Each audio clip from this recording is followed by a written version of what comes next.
Bonjour à toi explorateur, je tiens à remercier Youm3988 pour sa demande concernant les Black Shield, et j'espère que cette vidéo vous plaira.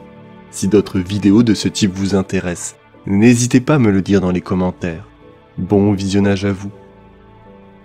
Honoré maître, ma rencontre avec les Ashen Claws a éveillé en moi une curiosité telle que je ne puis m'empêcher d'explorer plus en détail les archives de la Sanctus Bibliotheca de Terra, remontant toujours plus profondément dans l'histoire des chapitres Space Marine.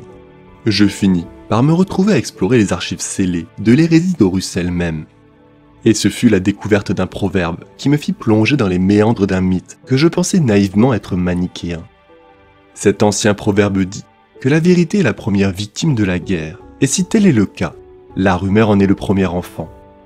Ainsi, dès le début de la guerre de l'hérésie d'Horus, ce fut un vaste cataclysme dont les événements se déroulèrent à un rythme si rapide que le mystère, les suppositions, les mensonges ou simplement l'ignorance masquèrent une grande partie du sang versé.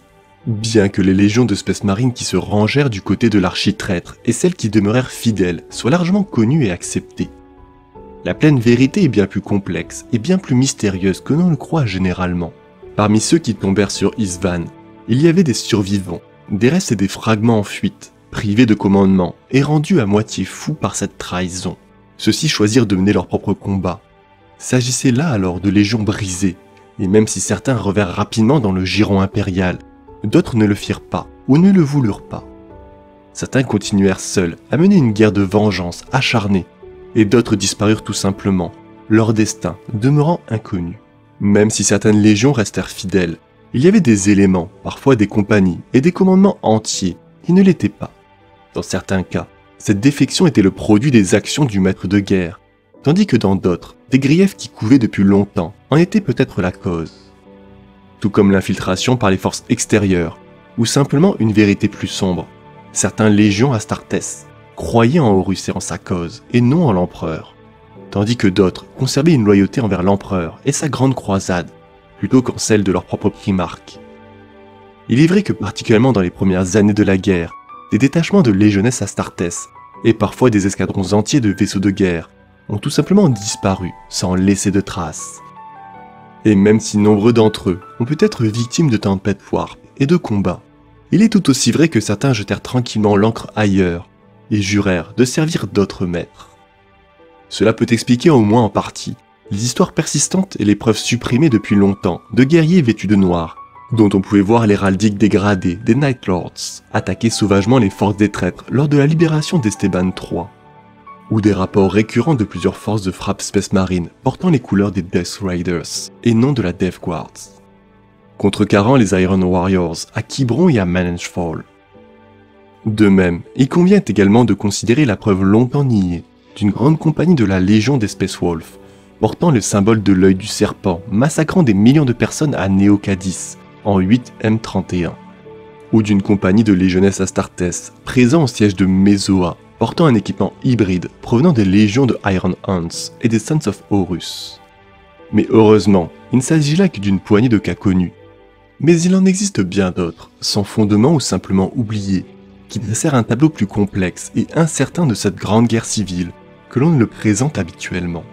À cela s'ajoute une énigme encore plus sinistre, de nombreux rapports faisant état de forces Space Marine, semblant ne porter aucun héraldique ou marque connue pendant la Grande Croisade, et qu'on le nomme sous le terme vague des Black Shield.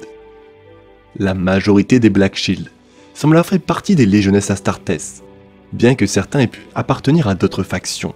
Dans certains cas, le terme est une description littérale, les guerriers ayant masqué la livrée de leur légion mère, peignant tout en partie de leurs panneaux d'armure en noir pour cacher tous les anciens emblèmes. De nombreux types de Black Shield existent, chacun unique et défini par les circonstances de leur formation. Certains étaient des légionnaires, poussés au-delà même des limites transhumaines, modifiés et rongés par le chagrin ou la folie en raison de l'ampleur de la trahison du maître de guerre. Beaucoup étaient tellement brisés d'esprit qu'ils étaient déterminés à revendiquer leur propre destin, alors même que l'Imperium se déchirait dans une guerre civile. L'un des rares facteurs communs à tous ces groupes était que les Black Shield avaient tous renoncé à leur héritage et aucun ne se sentait redevable de quelque manière que ce soit à leur primarque ou à leur ancien frère. La plupart cependant ont obscurci leur armure d'une manière ou d'une autre. Certains ont repeint leur armure en noir, et d'autres en la récurant jusqu'au métal nu. D'autres encore ont adopté une héraldique complètement nouvelle, de leur propre invention.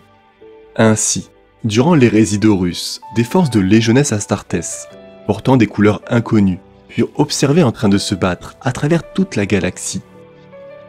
Beaucoup des bandes de Black Shield furent par la suite déclarées traîtrisses par décret des hauts seigneurs de Terra, les qualifiant de meurtriers et de pirates, soucieux uniquement de revendiquer leur propre domaine hors de la vue de l'empereur. Certains d'entre eux se taillèrent leur propre petit empire et assaillirent ceux qui étaient trop faibles pour s'y opposer, comme cela s'est produit dans le système Truan, aux mains des Black Shield des Nine Blades.